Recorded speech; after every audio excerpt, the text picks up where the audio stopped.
Ketika semua manajer senior, semua orang berdiri menyambut kedatangan gubernur. Gadis baru menyadari suaminya yang baru menikah. Gaji hanya 1.500.000 bulan. Ini adalah perusahaan triliunan dolar. Gadis itu tiba-tiba tidak tahu harus berbuat apa. Itu adalah sesuatu yang membuat orang lebih takjub. Tindakan gubernur selanjutnya, ternyata belum lama ini, gadis pergi ke pandangan mata 88. Saya bertemu CEO berbicara tentang bisnis. Kapten bertanya kepada gadis itu apakah dia berada di tempat yang salah. Tapi ketika gadis itu melihat kembali ke pengawas, langsung tertarik pada kecantikan tampak tanpa mengalihkan pandangannya. Hai, nama saya Lina. Mata subjek sedikit bingung, jelas datang untuk membicarakan bisnis. Ini berubah menjadi pertunjukan mata. Pengawas membawa rasa penasaran dan duduk di seberang gadis itu. Dalam percakapan sesudahnya, Jenderal tahu, ini adalah pertunjukan matanya yang ke-88. Tapi untuk seorang gadis berusia 28 tahun, lama dan lajang di Beijing, ingin seorang pria menikah sekeras surga. Lebih dari sekedar memperhatikan matanya dan menikah. Itu hanya memenuhi keinginan ibuku. Sutradara tidak menyangka gadis itu begitu tulus. Tiba-tiba aku sedikit tertarik pada gadis itu. Tapi, dan dia tidak mengungkapkan identitasnya sebagai kepala eksekutif.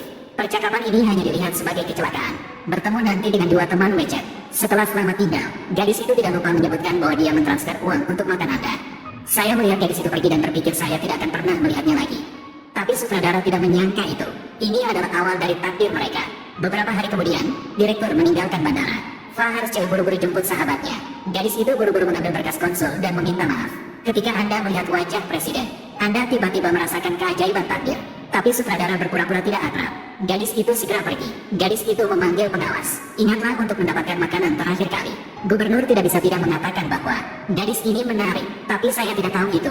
Aku akan memiliki nasib ajaib dengan gadis cantik ini. Hingga suatu hari gadis itu menerima kabar bahwa ibunya sakit parah. Pergi ke rumah sakit di malam hari. Saya langsung bertemu gubernur lagi. Direktur tidak mengerti. Setiap kali aku melihatmu, aku sangat terburu-buru. Hal ini membuat kontroler merasa iba. Setelah Anda pergi ke dokter, saya tahu kondisi ibu saya tidak terlalu baik. Mungkin ibumu tidak hidup lebih dari 2 bulan. Pikirkan ibu yang telah mendukung saya sejak kecil. Dia akan pergi, dan gadis itu benar-benar pingsan. Pada akhirnya, dia tidak tahan pingsan. Aku tidak percaya direktur datang untuk mengambilnya. Dan dari kata-kata dokter, direktur tahu situasi gadis itu. Belas kasih dalam diriku bangkit kembali. Saat ini, sahabat gadis itu menelepon akuntan untuknya. Sahabat tahu gadis itu pingsan. Dan untuk memenuhi satu-satunya keinginanku, gadis itu berbohong tentang memiliki pacar. Dia bilang dia pria yang baik, tinggi dan tampan dan kaya. Yang terpenting adalah selalu peduli padamu. Saya tidak bisa tidak senang. Sebelum menutup matamu, ia pun memecahkan kekhawatiran di hatinya. Pada saat yang sama, sekretaris negara mengumumkan bahwa dalam juru bahasa dikirim oleh anak perusahaan untuk mendukung keuangan umum. Ada seorang gadis yang bertemu gubernur berkali-kali.